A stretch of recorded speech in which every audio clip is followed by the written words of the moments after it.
Hello दोस्तों, स्वागत है आपके अपने YouTube चैनल अत्यंत एकेडमी में। तो दोस्तों, आज के इस वीडियो में मैं आप लोगों को बताऊंगा विद्युत धारा। जो नेक्स्ट लेसन है, न्यू लेसन का नाम है विद्युत धारा। ठीक है, तो विद्युत धारा, इसमें हमको विद्युत धारा के बारे में जानना है। विद्युत धारा, तो देखिए विद्युत धारा लेसन का क्या नाम है?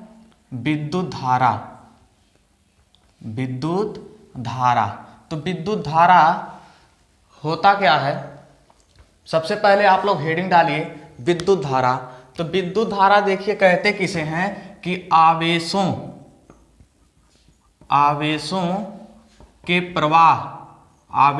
के प्रवाह की दर को विद्युत धारा कहते हैं। विद्युत धारा कहते हैं। आवेशों की प्रवाह की दर को विद्युत धारा कहते हैं। विद्युत धारा को I से प्रदर्शित करते हैं। किसे? विद्युत धारा को I से प्रदर्शित करते हैं। विद्युत धारा को I से प्रदर्शित करते हैं। प्रदर्शित करते हैं। विद्युत धारा को किससे? I से प्रदर्शित करते हैं, जो होता कितना? I इक्वल टू क्यू बटे में t. I equal to q बटे में टी। क्यू जो है परिपथ में आवेश। क्यू क्या है? परिपथ में आवेश है। परिपथ में आवेश। और टी क्या है? टी है समय। I क्या है? I है धारा। ठीक ना? तो इसका देखिए एक डेफिनेशन और भी बन रहा है कि एकांक समय में उत्पन्न आवेश के अनुपात को विद्युत धारा कहते हैं। विद्युत धारा कहते हैं। ठीक है, देखिए फिर से विद्युत धारा किसे कहते हैं? विद्युत धारा। विद्युत धारा कहते किसे हैं? आवेशों के प्रवाह की दर को विद्युत धारा कहते हैं। आवेशों की प्रवाह की दर को विद्युत धारा कहते हैं। विद्युत धारा को किससे? I से प्रदर्शित करते हैं। विद्युत धारा को I से प्रदर्शित करते हैं। I इक्वल टू क्यू बटे में टी, जो कितना होता है? I इक्वल टू क्यू बटे में टी। क्यू क्या है? क्यू परिपथ में आवेश है, और टी क्या है? टी जो है समय है, और I जो है धारा है। तो इसका दूसरा डेफिनेशन क्या है कि एकांक समय में उत्पन्न आवेश के अनुपात को विद्युत धारा कहते हैं। विद्युत धारा का मात्रक देखिए, विद्युत धारा का मात्रक क्या होता है? एम्पियर। ठीक है, विद्युत धारा का मात्रक, विद्युत धारा का मात्रक, विद्युत धारा का मात्रक एम्पियर होता है। एम्पियर होता है। ठीक है, इसकी बीमा देखिए कितना है? इसकी बीमा I इक्वल टू क्यू बटे में t. I equal to q बटे में टी। क्यू क्या है? आवेश। ठीक ना? क्यू जो है क्या है? क्यू जो है आवेश है, और टी जो है समय है। टी क्या है? समय है। ठीक, तो आवेश का बीमा कितना होता है? I इक्वल टू कितना हो जाए? आवेश का बीमा A टी, और समय का बीमा टी। टी से कैंसिल, कितना बचेगा? A। यानी कि इसका जो बीमा है, ठीक है, किसका? विद्युत धारा की जो बीमा है वो कितना है? A। ठीक है, विद्युत धारा की बीमा कितना है? A। इतना आया समझ में? फिर देखिए, अब देखिए एक एम्पियर धारा किसे कहते हैं?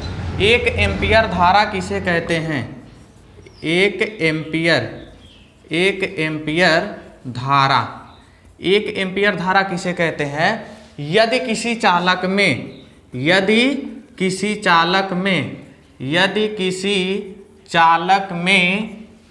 एक सिरे से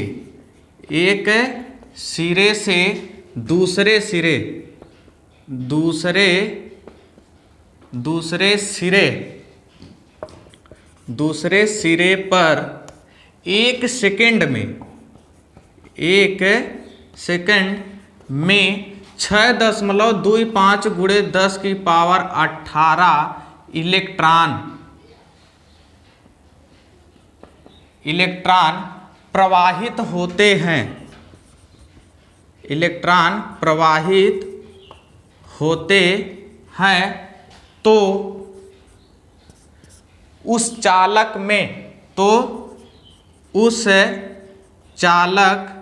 में धारा 1 एम्पियर होती है। 1 एम्पियर होती है।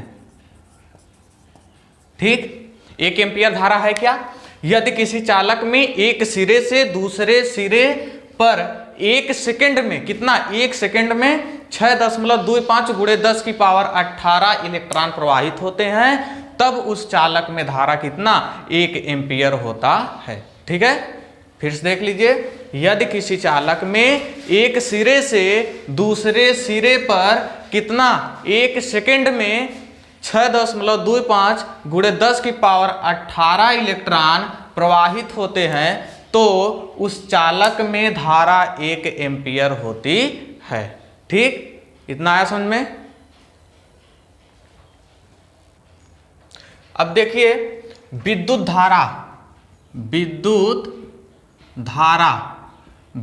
धारा एक अदिश राशि है। अदिश राशि। अब अदिश राशि कैसे है? इसमें तो दिशा होता है, ठीक ना? तब कैसे अदिश राशि है मैं बता रहा हूं। ये जो है सदिश योग के नियमों का जो है पालन नहीं करता है। ये सदिश योग के नियमों का पालन नहीं करता है, इसलिए विद्युत धारा क्या है, एक अदिश राशि है। ठीक है, जैसे ये एक चालक है, ठीक है, इसमें जो है 3 एम्पियर की धारा, 3 एम्पियर की धारा बह रही है। ठीक है, और इसके लंबवत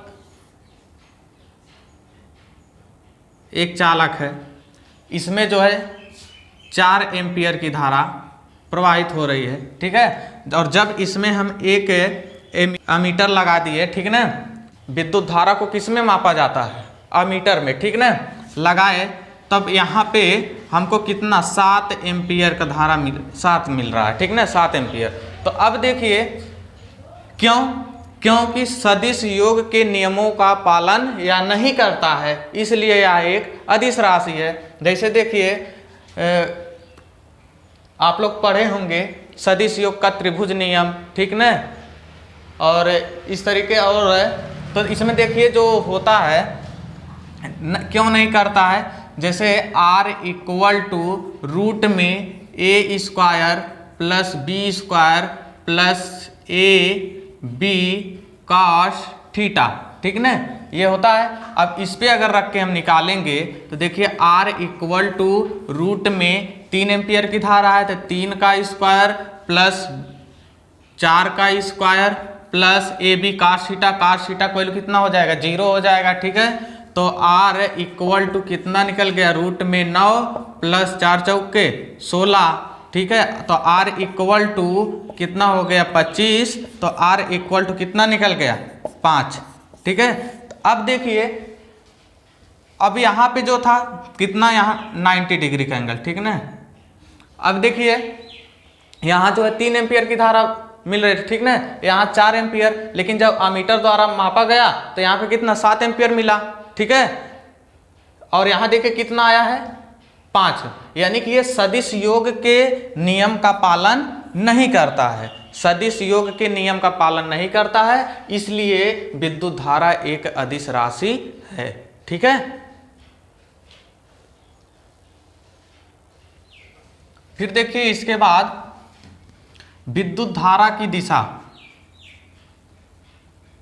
विद्युत धारा की दिशा। अब देखिए विद्युत धारा की दिशा क्या है, पहले तो इसका प्रतीक जान ले। इसका जो प्रतीक होता है, किसका, विद्युत धारा का, इसका प्रतीक इसका जो प्रतीक होता है वो देखिए इस तरीके से होता है, ठीक है ना।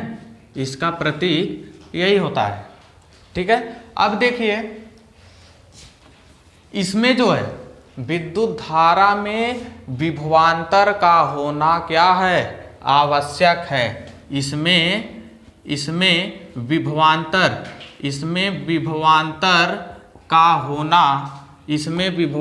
का होना आवश्यक है, ठीक ना, आवश्यक है। और धारा जो है, धारा अधिक विभव से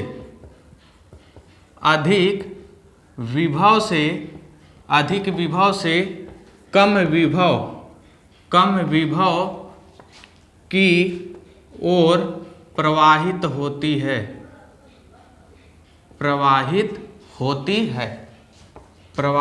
होती है, ठीक ना। इसका प्रतीक क्या है, इसका प्रतीक देखिए इस तरीके से, ठीक ना। फिर उसके बाद इसमें विभवांतर का होना क्या है, आवश्यक है। इसमें विभवांतर का होना आवश्यक है और धारा अधिक विभव से कम विभव की ओर क्या करती है, प्रवाहित होती है, ठीक। सेकंड देखिए, सेकंड जो है,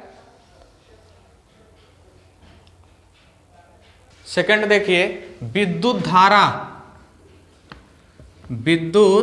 धारा धन आवेश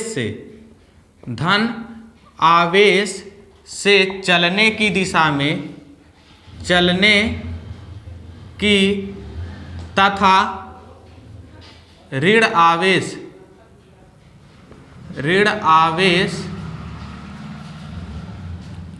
के विपरीत दिशा में होती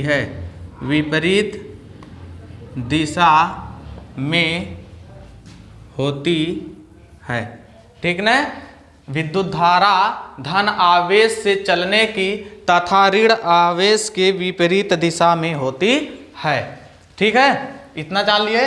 तो धारा की दिशा में पहले धारा का प्रतीक क्या है, इसका प्रतीक कैसे देखिए इस तरीके से, ठीक है। फिर इसमें जो है विभवांतर का होना क्या है, आवश्यक है। इसमें विभवांतर का होना आवश्यक है और इसमें धारा जो है अधिक विभव से कम विभव की ओर क्या करती है, प्रवाहित होती है। और दूसरा क्या है, विद्युत धारा धन आवेश से चलने की तथा ऋण आवेश से विपरीत दिशा में क्या होते हैं, प्रवाहित होती है, ठीक ना।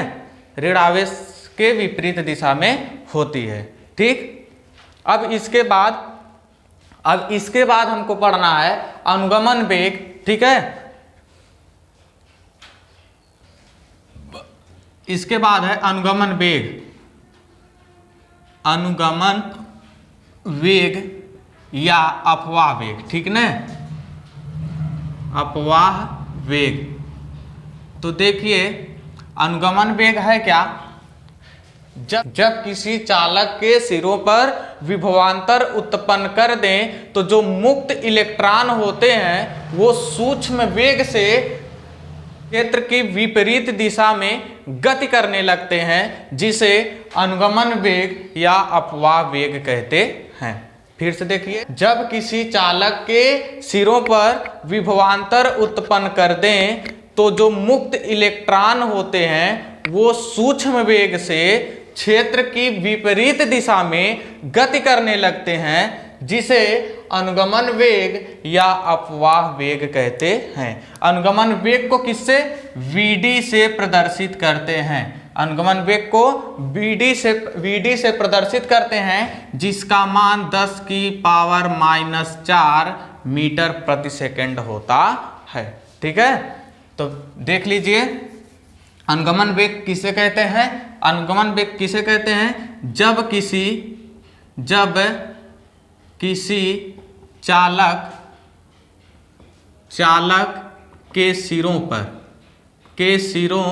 पर विभवांतर उत्पन्न कर दें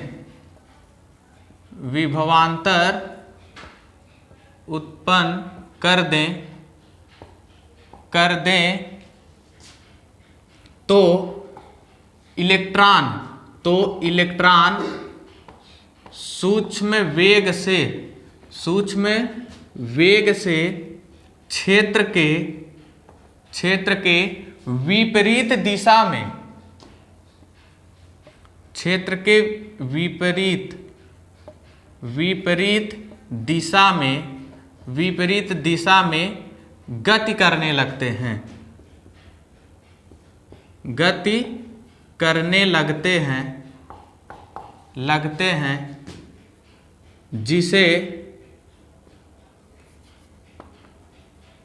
जिसे अपवाह वेग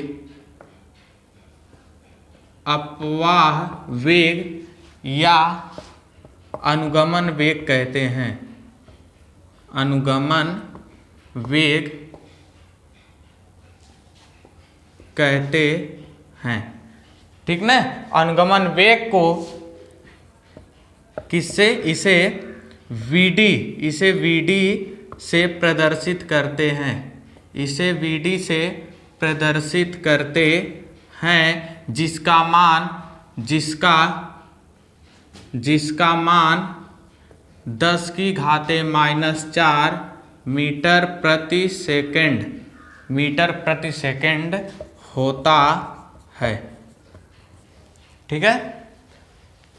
जब किसी चालक के सिरों पर विभवांतर उत्पन्न कर दे तो इलेक्ट्रॉन सूक्ष्म वेग से क्षेत्र की विपरीत दिशा में गति करने लगते हैं, जिसे अपवाह वेग या अनुगमन वेग कहते हैं। अनुगमन वेग को किससे, Vd से प्रदर्शित करते हैं, जिसका मान कितना होता है, 10⁻⁴ मीटर प्रति सेकंड होता है, ठीक है। अब इसके बाद हमको पढ़ना है श्रांति काल। तो श्रांति काल देखिए क्या है।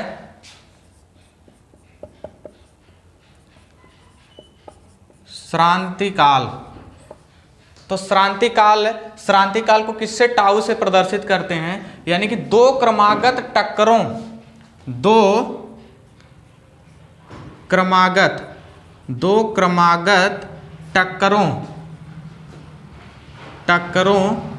के बीच के समय अंतराल को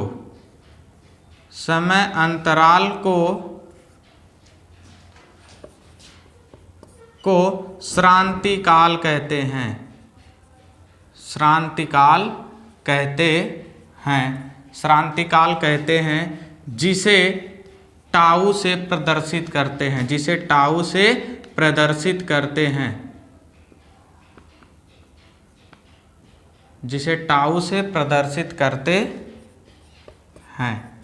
ठीक है। जैसे दो क्रमागत टक्करों के बीच के समय अंतराल को श्रांति काल कहते हैं, जिसे टाउ से प्रदर्शित करते हैं। तो ये देखिए क्रमागत जो टक्कर है वो किसके बीच है, दोनों क्या है, धनायन है, ठीक ना। दोनों जो टक्कर है वो किसके, धनायन के बीच है। तो यही जो दोनों धनायनों के बीच का जो टक्कर है और इनके बीच का जो समय अंतराल है, उसी को क्या कहते हैं, श्रांति काल कहते हैं, जिसे टाउ से प्रदर्शित करते हैं, ठीक है। अब उसके बाद देखिए, उसके बाद आ जाएगा माध्य मुक्त पथ, ठीक ना। तो माध्य मुक्त पथ किसे कहते हैं, कि दो क्रमागत टक्करों के बीच की दूरी को, क्या कहते हैं, माध्य मुक्त पथ कहते हैं। दो क्रमागत टक्करों के बीच की दूरी को माध्य मुक्त पथ कहते हैं। देखिए माध्य मुक्त पथ क्या है, दो